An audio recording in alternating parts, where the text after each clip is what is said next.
Okay, welcome everybody to this new edition of Universal Thought Podcast. That's what we've named it now. Oh, is and Because yes, I actually just listened to your thing and you're like, oh, what should we name it? We don't even have a name. yeah, we do now. So yes, new edition, and we have. My name is Shail, and we have with us Animesh, Acharya, Right. and we're just today trying to tell his story and have a conversation around how he has gone through his journey of 4 years in Australia, almost 4 years now. Right. So yeah, Animesh, first of all, welcome, and Yeah. thank you for being here. I was really keen to share your story to all of the viewers out there, so that they can get some sort of idea or motivation or inspiration sort of thing. And yeah, so let's start with when did you come to Australia? And Sure. So I finished my A levels back in Nepal in I think around the end of 2017. Yeah. And then I arrived here on 1st of March 2018 actually, just about when my uni was starting. Yeah. And it was like I got my visa and just like flew the I think like in 3 days, ready and gone. Like that excitement of that point of time is just something I can't quite describe. Sure, obviously, yeah.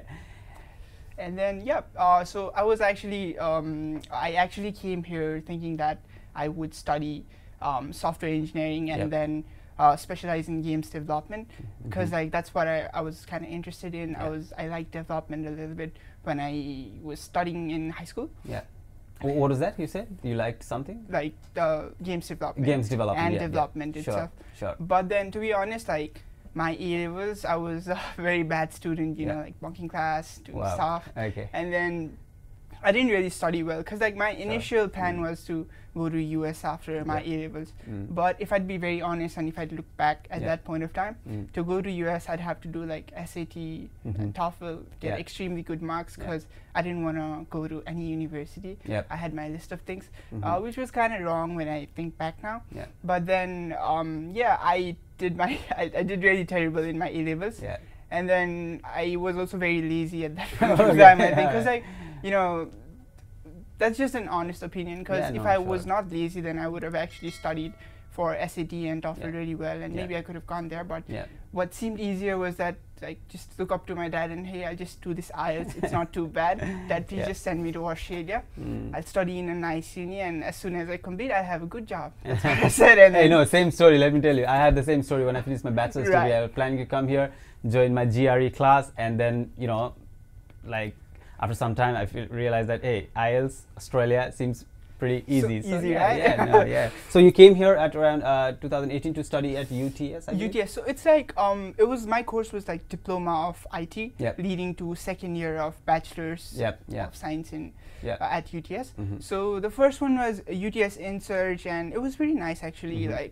Like all the stuff that they were teaching, it was pretty basic, and but I didn't study really well. That's another completely different part. I was still settling, and like I was just really confused, I think. I just had that thing, like expectations versus reality kind of thing. I mean, like and it was like largely influenced by the people I was around with at that point of time. And because like I had a completely different mindset before coming here, and like I did have a change as well. And I did at one point of time believe that what I am now is not possible. No, yes, exactly. I mean, after you complete your basic story, I really want to talk more about this expectation versus reality thing. But and then you completed your bachelor's degree from UTS? Yes, so I actually just finished it on December. Just recently got my course completion later. And pretty excited to graduate, but not sure when my parents can come over here. Because all of those visa conditions and stuff like that. And then now you're working in a company as a what tester? So penetration tester. I remember that. Tell us about that. So it's more like I'm a graduate penetration tester, to be honest, at the point, because I'm doing a lot of learning at the point rather than testing. But it actually started on July 2021. So that's when I actually secured my first internship. A fellow Nepalese friend who actually helped me get that role. And then I did like 6 months of that, and then friend I met at uni. I actually, we went to the same uni, but I actually met him in a cybersecurity conference in Canberra. I had traveled over there and made lots of friends there. And then when I was about to finish my university degree, he was like, hey, there's this role open, it's empty, do you want to come over? And then I was like, I looked into it, applied, got the job. Just very happy. Great, no, excellent. I mean, we were talking about your story a couple of days ago, I think, when we met for the first time as well. And I really felt that need to tell your story out there, because there are a lot of students and new graduates who really lack that direction, I guess, or confidence as well. I mean, to move forward ahead with your career, or even get a start anywhere, in any significant areas. And therefore, I would like to talk about the thing you just mentioned, expectations versus reality, because in our first episode, when we were talking about what happens when you come here, you have some sort of picture back home, and okay, this is what it must look like. We always visualize, whenever you're trying to go to a new place or stuff like that, you always have some sort of visualization of that place, and then all those things that happens around you. For example, how the college would be, what kind of friends I would make, and what kind of networks I'd make, where would I live, and all of those things. So so tell me about the expectation versus reality in regards to, say, first let's start with the course itself. So did you find like, it was way different than what you expected, or was it like, slightly deviated from what your expectations, stuff like that, or was it like, okay? Okay, I was actually pretty happy with everything that was being taught, but was I studying properly? That's the question, I think. It's like, how do I say it? So, this reality that people see here, it is not supposed to be a reality. Actually, like when someone like says to me like, oh, you're working somewhere as an international student, or as, let's just remove the international thing for a moment, right? So what am I? I'm basically 21, about to turn 22. I recently completed my university degree, and I'm doing a graduate role. Like, I'm not doing some kind of director role at 22 years old, right? Isn't this supposed to be like normal when you think about it? No, absolutely, And this is what is suddenly like, it's so upsetting, but people have made this a success when it's supposed to be normal.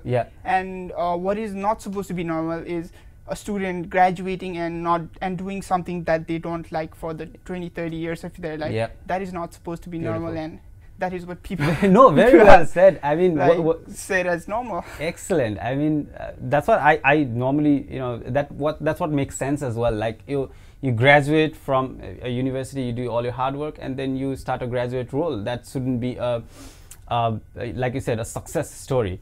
But still, I mean, for a lot of communities here where you come from a country where you essentially don't have that confidence, maybe it could be your lack of communication skills or lack of confidence altogether.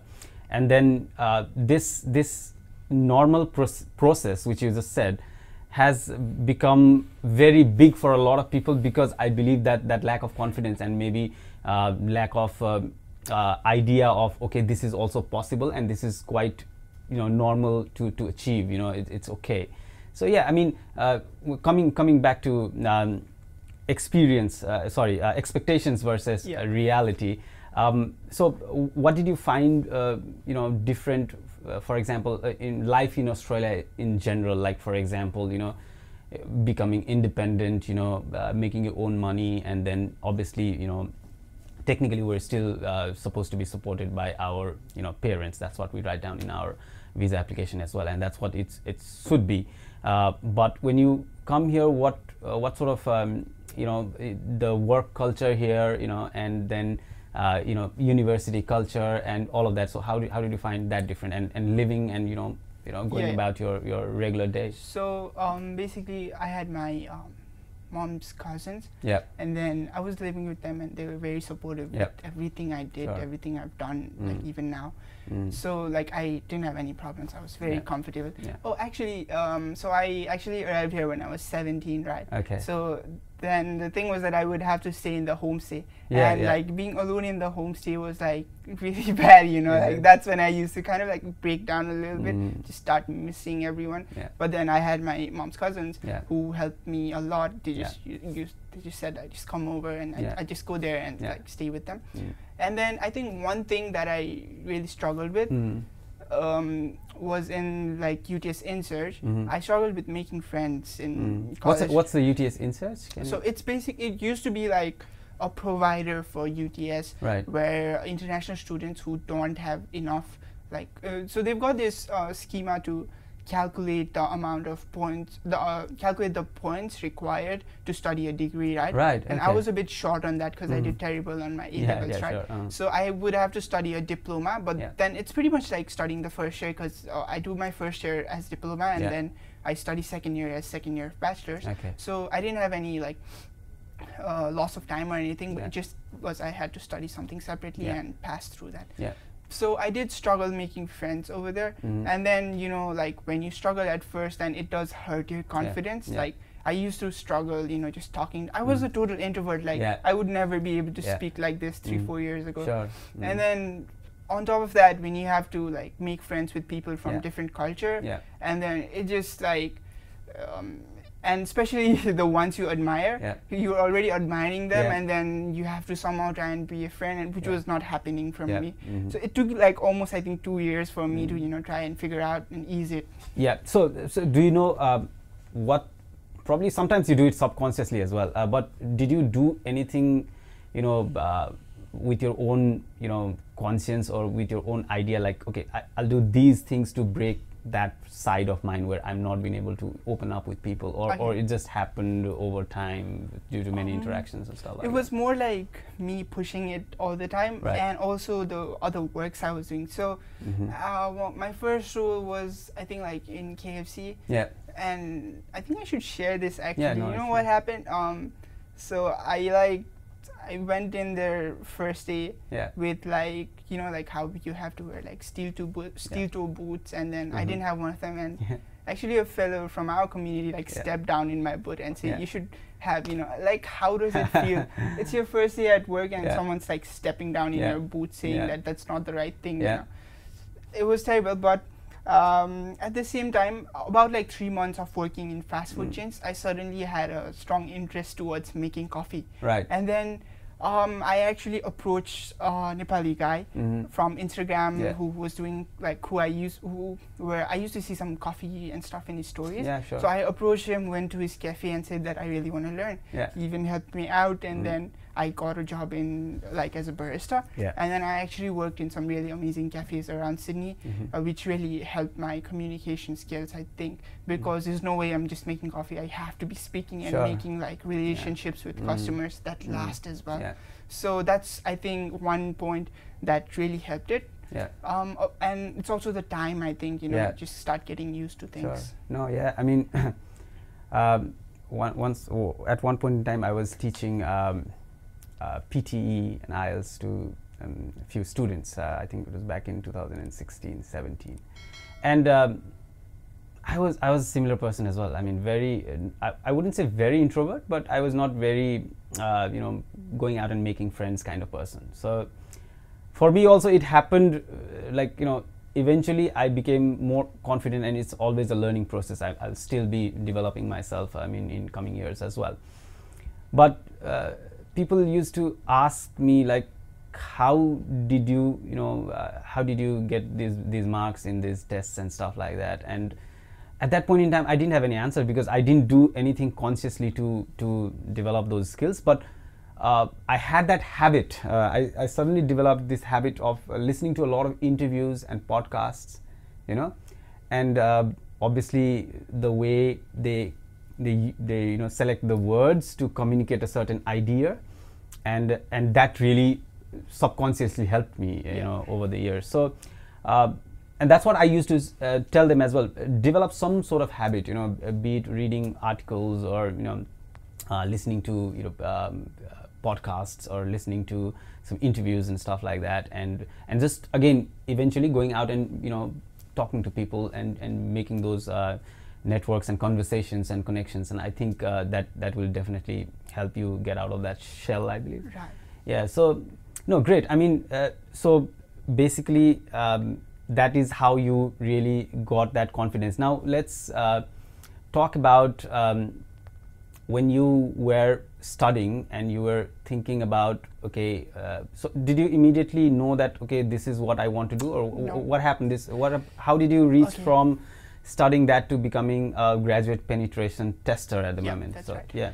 So there's like so many events that like happened, and suddenly I have to, but it's been the past 1 year that I'd say I figured out what I wanted to do and did it.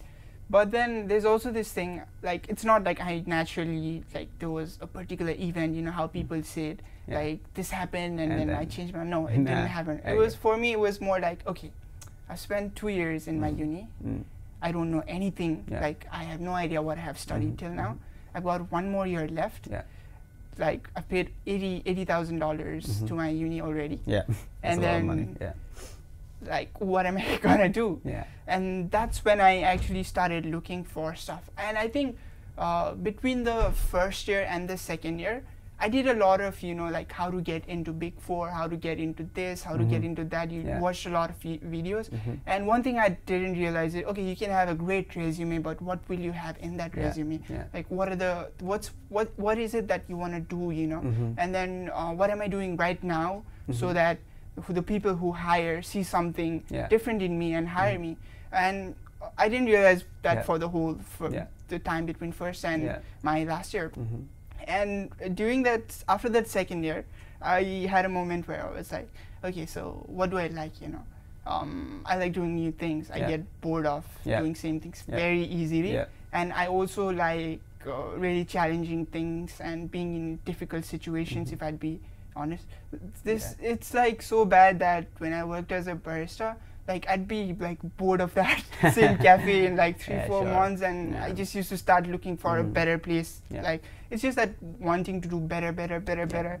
And whenever you reach, so it's like this, right? I had a back 1 year, I used to think that I didn't think that I would be working in Trustwave at all. This is like a dream to me right now. But then right now when I see myself, I think I'm like pathetic, I think like I should be doing so much more, and that I'm really lazy.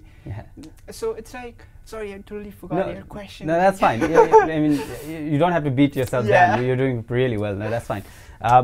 No, what I was trying to ask was, when you were talking about there was no one moment, but it happened gradually. But did you have a moment where you believed that, like you said, 1 year ago, I was not expecting to work in Trustwave, but did you have that one moment where you really thought that, hey, if I graduate from this and I do certain things, then I might get into, like you said, one of the Big Fours or a very reputed company?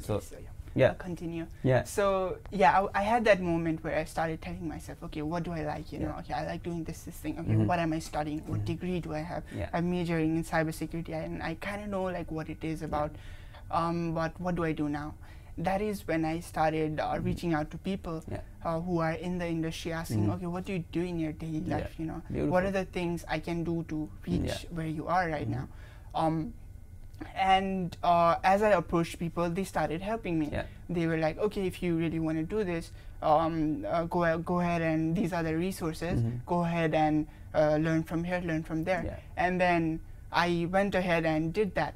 And when I did start learning, I really liked what I was doing. I loved so I basically hack right now, and I love learning how to hack.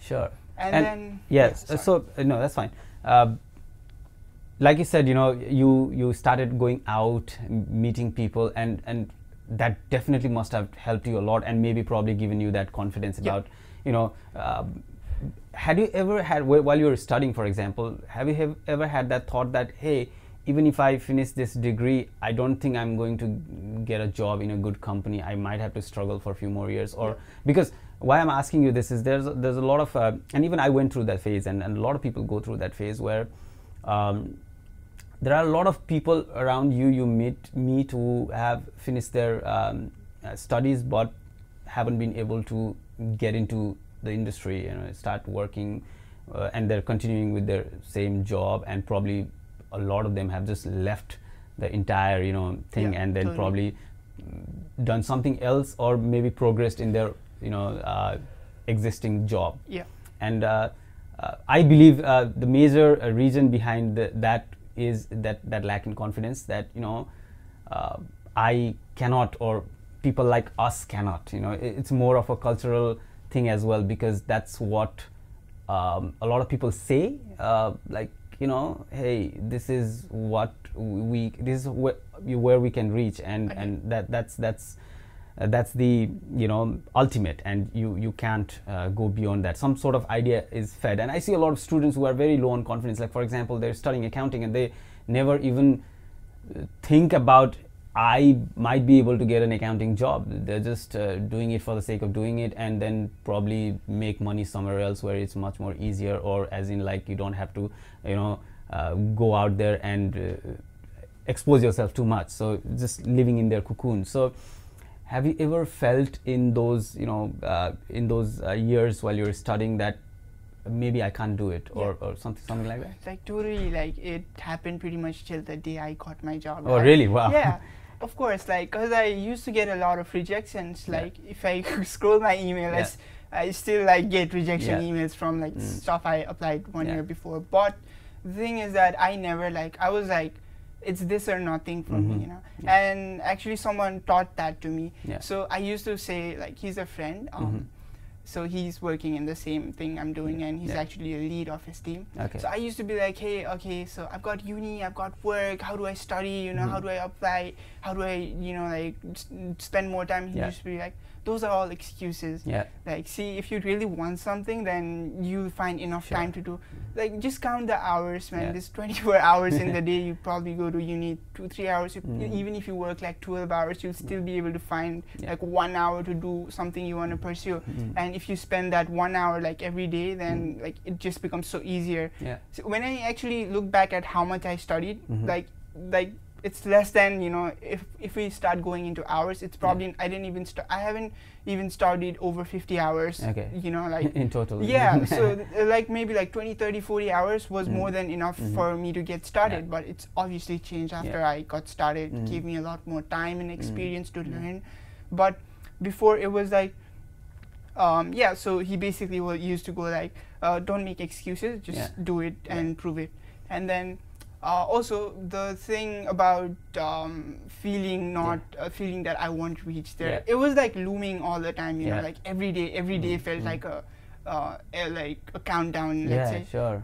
There was one point, I think, like I may even have been a little bit like starting to go to depression, because my hair was like coming out like crazy, like everywhere. And then like at work, I used to be doing work because I had been experienced, and then it just used to happen. But all the time in my head, okay, if I reach an interview, what are the questions they're gonna ask? Okay, what happens if I don't get this? What should I be doing? What am I gonna tell to my parents? Like, what am I gonna actually do? I can't do this every year. No, but that's the challenge you took, I believe. A lot of people get lost at that stage when you said, like, you were, probably thinking, okay, is this depression? Somewhere around that, then they wouldn't want to break that barrier, or maybe just go back to their own cocoon, and that's that feeling is very much there. I'm sorry, I'll interrupt you here. No.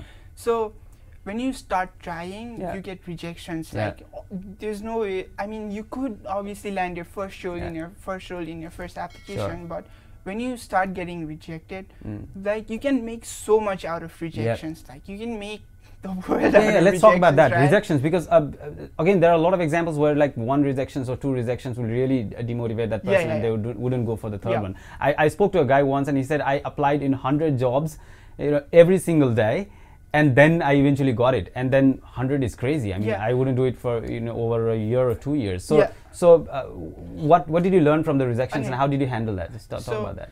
I think I know people say like apply to 50 jobs, and but like from day one I was like, maybe I'll apply to 5 jobs, but I'll apply to them so well that I'll at least get some attention. So that was my approach since day one. I used to do it like this. So whenever there's a role that I think I can apply to, I used to look into that company, look who works into that company, see what their background is, how they got there, try and figure out what their values are, learn about those values, and if I ever got an interview, it would already be like, you know, I knew so much about the company and I was so prepared to already join them.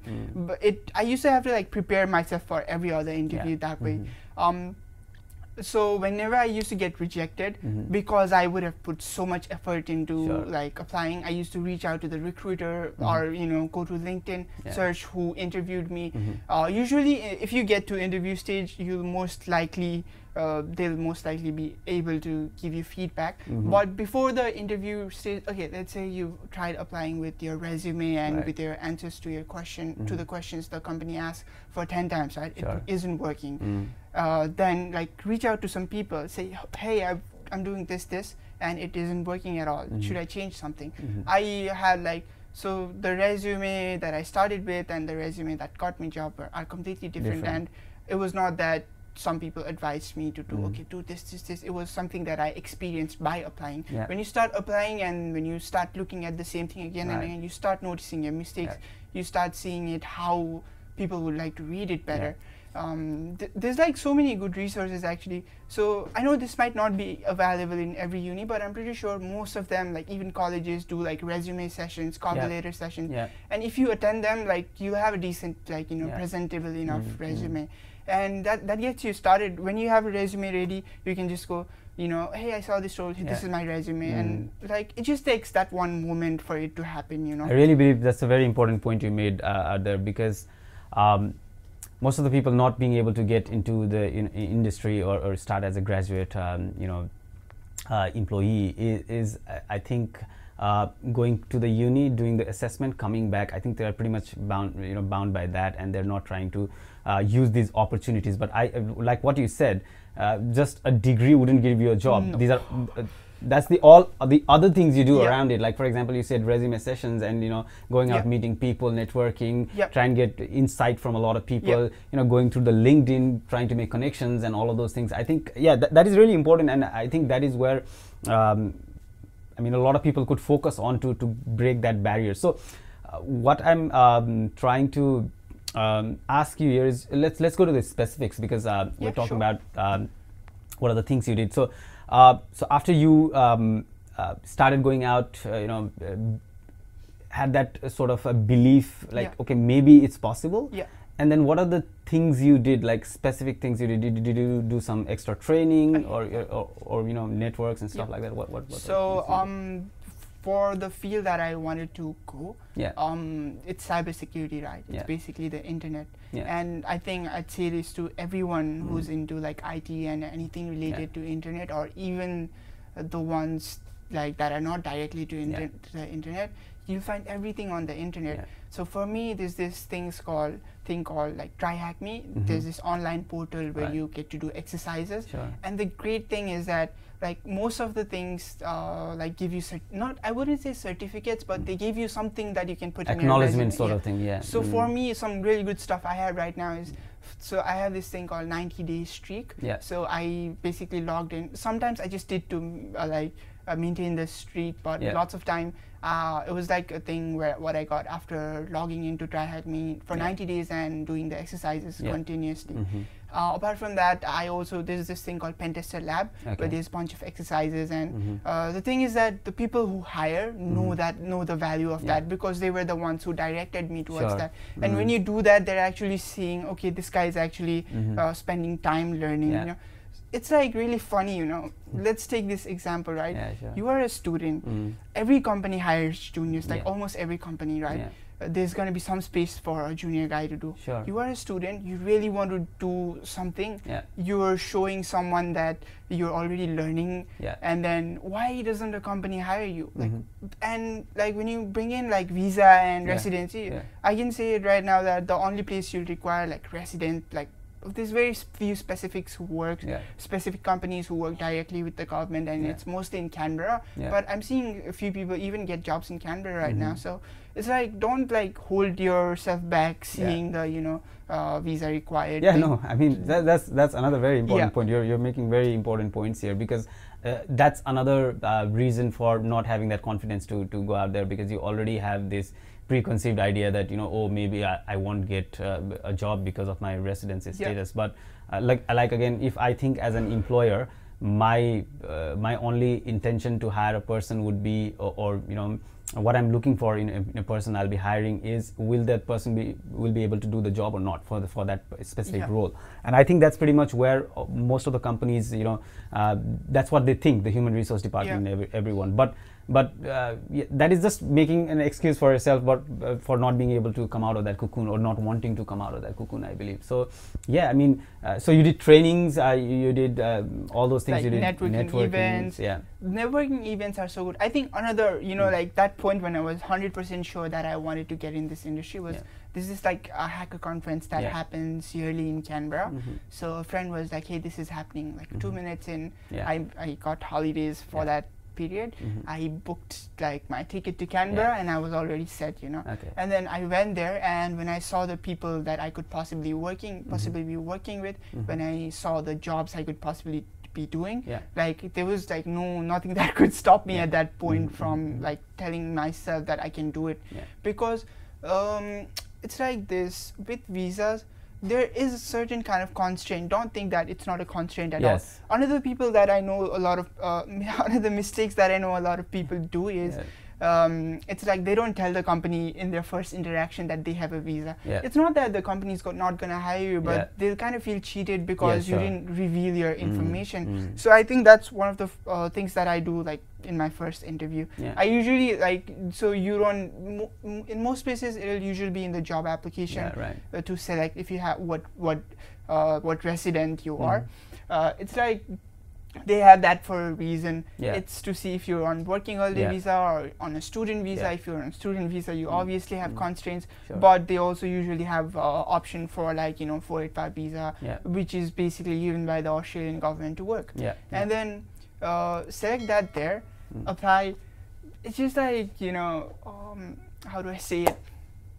You just have to like keep doing it until it happens. And it suddenly seemed, okay, that was so easy one day. So it's just more of like, you know, they say either you succeed or you learn, you know. There's nothing called failure. Big fan of that. I mean, it's a very, now it's become very cliched, but I mean, I think that's really very important to understand, because again, those rejections, you know, could really, and a lot of people will not be able to handle it, or like just get demotivated completely and just not break that barrier. But so what other things, like for example, when you came in, you made friends and you had people around you, your immediate circle or whatever, and then you must have definitely come across, because you were at that point in time also very, can I call it insecure, or maybe not very confident. And then what kind of other, you know, other people, what kind of lack of confidence or, you know, what kind of situations they were, you know, their mindset in regards to lack of confidence, or was there anyone who was like really, no, I'll do it, you know, I'm sure I can do it. So what kind of people did you meet at that point in time, and how did that affect your entire idea about this thing? So it's like, I've come across a lot of people of all kinds, those who've stopped me and those who've encouraged me. It's like, I don't exactly want to blame the people who stopped me as well, because they're actually like in a way concerned, thinking that he's going to try so much and he's going to fail, and then he's going to, you know, it's not going to be good for him. That's why they're trying to say, okay, don't even try, you know, don't like worry about getting rejections, when they actually have not tried even themselves. And the people who I met, I think it was so much of LinkedIn for me actually, because when you go and like start searching for people, you start seeing lots of other international students in even like higher heights, I guess. So I particularly saw a fellow Nepalese guy from Western Sydney University. He had actually secured a job while still being a student. So that's like, and well, I guess I can't say the company, but it's a Big 4 company. That's fine. And then so he was like, I didn't really have a lot of interactions with with him, but he was like an example set for me, you know. Okay, this guy's already doing great things, I can do it as well. And then I met across like similar people a lot. And then there was like my previous colleague who I mentioned earlier. So he basically guided me, like he's pretty much pulled me along with him all the way whenever I've become lazy, saying you can do it. There's space for space for you out there. He was a lead of his team while like still on a student visa. Wow. That's like a lead of a cybersecurity company in Sydney while still on like being on visa. So that's like really amazing, you know, like I don't think like I've ever like told myself that I can't do it at all, you know, you can't do that, and you've got to at least believe in yourself. Yeah, that's the first thing. And I think another important thing is that my parents, I think like this is important to break it. I think a lot of people I've met here, especially, like there's that ice between that father and son that is not breaking.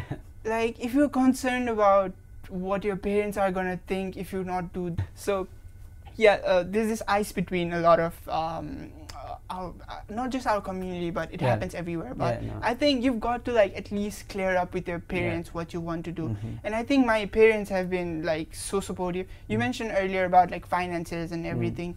I don't want to like lie about it. So I wouldn't say I convinced, because my dad was like, just go and study where you want, study at the best, and you know, I'll do it however, like I'll pay your fees however I can, you know. And then I basically used to pay my expenses and everything by working. And then I also tried helping him out, you know, from whatever I could do. But it's like this, right? Yes, maybe I could have paid all my fees by working extremely hard, but there's no point of doing that if I don't actually take full benefit of the student life. Because as a student, you get a lot of benefits, and you also get that, you know, okay, he's just a student when you're applying for work. You don't get that when you've already spent like 10 years of life working in one place, and then you're trying to switch, and then you suddenly have a lot more answers, a lot more questions to answer. But as a student, like when someone says why, no one's going to say why you don't have some experience as a student, right? They're just going to ask you what you've studied, what you want, what you like. And I think about approaching people, don't just approach people and say like, hey, do you have a job? Do you have something for me? That's like the worst thing you can do. Instead, what I have done is I've created like meaningful relationships. When I've approached people, and all of them, like I'm still in very good contact with, because I've not just been someone who's just asked some favor. I've been more of a friend, you know, and who doesn't help a friend. So whenever you like approach people, you know, I think one of the first people I approached was actually Bijay, and that's why I'm actually here right now. I approached him, and then he was like, okay, do this, and then I started doing it. And then that's how it worked for me, you know, just approach people, make more friends, don't just seek benefits, see where you can help and be helpful to them when you can. And that was my way of doing things. Just you know, try and create something meaningful out of that, because if someone's seeing that you're really trying and they can help, then they will obviously help. Definitely. You know? And what you said, very important about building meaningful relationship, not just going out there and asking them for a job. It is interesting. We're talking about that same thing about when you talked about there are a lot of people who are saying no, and there are a lot of people saying yes. Like for example, a lot of people saying, hey, you know, and we talked about that in our first episode as well. It's not always the intention, you know. It's not, you know, you don't want to blame anybody, because if you're putting the blame on others, then you're just trying to be away from that moment and then not taking responsibility. A lot of people will tell you, hey, it's not possible, so don't like spend, like you said, you know, don't spend too much time on that, and that's the best they know, and that most of the time that could be with the best of the intentions. But then there were people who were telling you to, no, you know, this is possible, do these things, meet these people, make these kind of connections, you know, learn these things, or you know, go into this direction, and you always have a choice at the end of the day. You could have really listened to these people and probably stayed in your cocoon, and then but you chose to listen to these people and interact more with these people and take that direction, and then therefore you could break that barrier. I mean, like you said at the very beginning, you said, hey, this is not a great achievement, it's a normal thing, but even this normal thing has become so big because of not having that confidence or to go out there and speak with people. It's like people say international students are struggling, but let me tell you, like even like domestic students, to get the job that we want, it's not easy for them as well. Yes, they might have a little bit extra bit of thing because of their residency status, and some people just don't take international some companies just have, that's mostly because of their work with governments and stuff. But there's so many out there, it's like Sydney, and it's like one of the best cities in the world. There's so many companies out here, and you can make so much out of like being here. Sure. So I mean, it's a beautiful journey. You talked about how you didn't have the confidence at one point in time, and you did certain things which really added up, and then you went through a series of rejections, and then you it's more of a hit and trial. Okay, this didn't work. Okay, I'll rearrange myself. Add something more, or maybe do something different. Try again. Come back.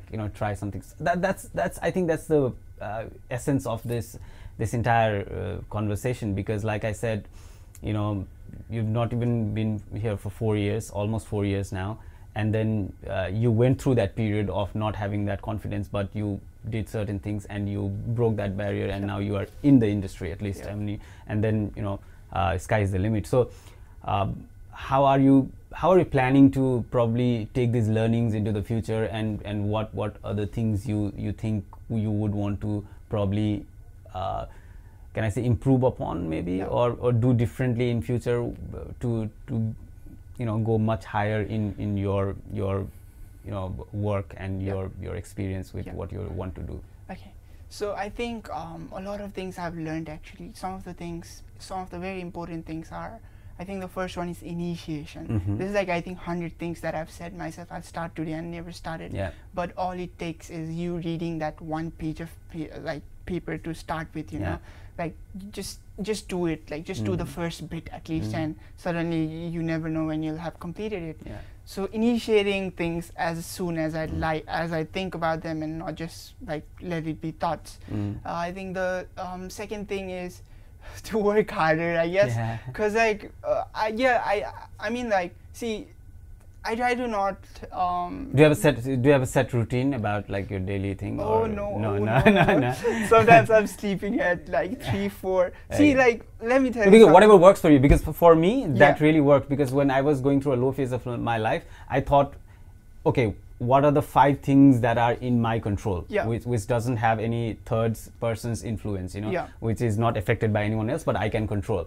So I thought maybe, waking up a little earlier, maybe exercising, eating right, then, just trying to be focused on your health, managing my personal finances, listening to certain stuff, and so like I think I'm bad at all those stuff. So it's like, but that really worked for me. That's what I'm telling you. But yeah, I mean, I think I'm trying to work it out, right? So I have been very bad at my finances. I'm a very reckless buyer, right? I just buy things so impatiently. And I don't wake up on time, but I would like to wake up on time. So I'm really trying to push that. And then what other things? Like, it's really good to have a routine. I used to be that guy who used to think, oh, waking up early is bullshit.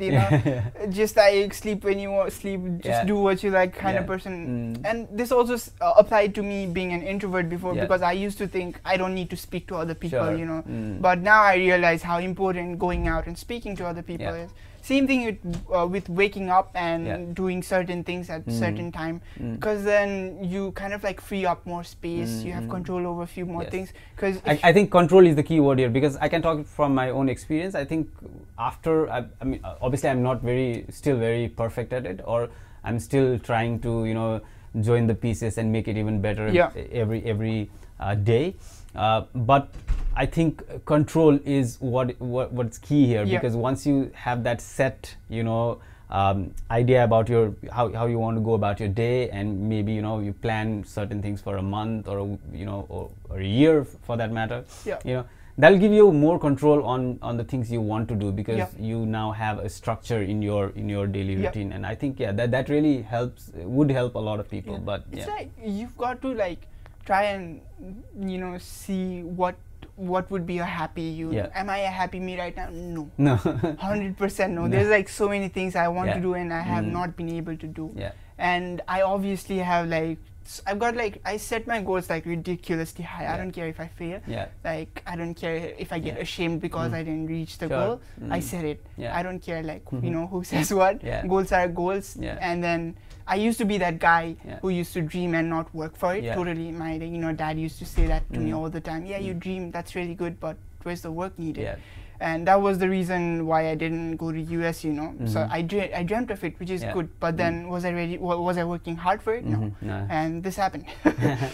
So it's like, I mean, great story, man. I mean, I was really excited to have a conversation with you and get your story out. And this entire idea about this conversation is to probably some young listeners who's listening out there, who is low on confidence, or who do not have that belief as yet.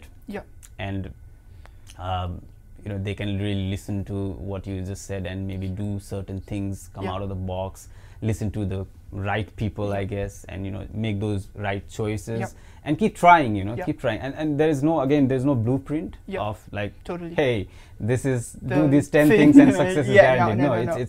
It's very the world is dynamic, the organizations are dynamic, and you got to be able to give your best bet, I believe, your best shot, and that's it. You can only become better than your previous version of yourself. And I think that was a great conversation. Anything you want to say at the end? Totally. Like, I actually want to say so many things. No, but it's okay. So it's like, I think if you're watching this today and there's anything that you wanted to do for the past 5 years or past 1 month, just do it. Just start it today. Don't like hold on it for tomorrow, or don't say that I've got my semester to finish and I'll start that. Don't do that. I've got my work to finish and I'll start that. Don't do that. Just sleep 1 hour late and start it. That's one important thing. Don't ever like stop believing in yourself, because if you don't, then no one else will. Wow. And then there's like so many things. I can put that on a t-shirt and then sell. Excellent. I mean, we can have a few, I think like I just want to say this out loud, please. It's like, figure out what makes you happy, Even the hardest job that makes you happy will seem easy. And even the easiest job that you're not happy doing will seem the most difficult job, Do you want to be like waking up in the morning thinking, oh, I have to do that again, or do you want to like wake up and say, yes, I'm going to do that, right? So figure out what you like and look what the future for what you like is.